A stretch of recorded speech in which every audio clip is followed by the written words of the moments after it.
Vibrant Gujarat global summit 2027ની તડામાર તૈયારીઓ શરૂ થઈ ગઈ છે। સીએમ ભૂપેન્દ્ર પટેલ ટોરન્ટોમાં કેનેડિયન ઉદ્યોગપતિઓ સાથે બેઠક કરશે। રોકાણકારો અને શૈક્ષણિક સંસ્થાઓના પ્રતિનિધિઓ સાથે પણ તેઓ બેઠક કરવાના છે। ગુજરાતના સ્ટાર્ટઅપ ઇકોસિસ્ટમ અને સહયોગની તકો પર ચર્ચા વિમર્શ કરવામાં આવશે। રોકાણ અને વેપારી ભાગીદારી અંગે 1-to-1 બેઠક પણ કરવામાં આવશે।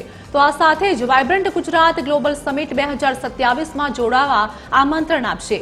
ગુજરાતી ડાયસ્પોરા સાથે મુલાકાત કરશે સીએમ ભૂપેન્દ્ર પટેલ અને કેનેડા ગુજરાતના સંબંધને પણ વધુ મજબૂત બનાવવા ચર્ચા વિચારણા કરવામાં આવશે।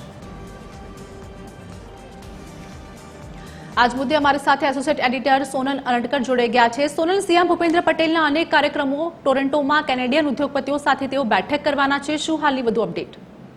જે મહત્વનું છે કે વાયબ્રન્ટ ગુજરાત સમિટ 2027 ગુજરાતમાં આયોજિત થવા જઈ રહી છે તેના સંદર્ભમાં મુખ્યમંત્રી અમેરિકા અને કેનેડાના પ્રવાસ પર છે। અમેરિકાનો પ્રવાસ પૂર્ણ કરી અને હવે તેઓ કેનેડાના ટોરન્ટો ખાતે પહોંચ્યા છે। ટોરન્ટોના એરપોર્ટ ખાતે ગુજરાતી સમાજ તરફથી તેમનું ખાસ જે સ્વાગત છે, ભવ્ય સ્વાગત કરવામાં આવ્યું હતું અને ત્યારબાદ હવે આજે તેઓ ટોરન્ટોમાં કેનેડિયન ઉદ્યોગપતિઓ સાથે બેઠક છે અને રોકાણકારો અને શૈક્ષણિક જે સંસ્થાઓ છે તેના પ્રતિનિધિઓ સાથે પણ તેઓ બેઠક કરવા જઈ રહ્યા છે। મહત્વનું છે કે ગુજરાતના સ્ટાર્ટઅપ ઇકોસિસ્ટમ અને સહયોગની તકો પર તેઓ આ બેઠકોમાં ચર્ચા કરી શકે છે। સાથે રોકાણ અને વેપારી ભાગીદારી સંદર્ભે પણ તેઓ 1-to-1 બેઠકો કરવા જઈ રહ્યા છે।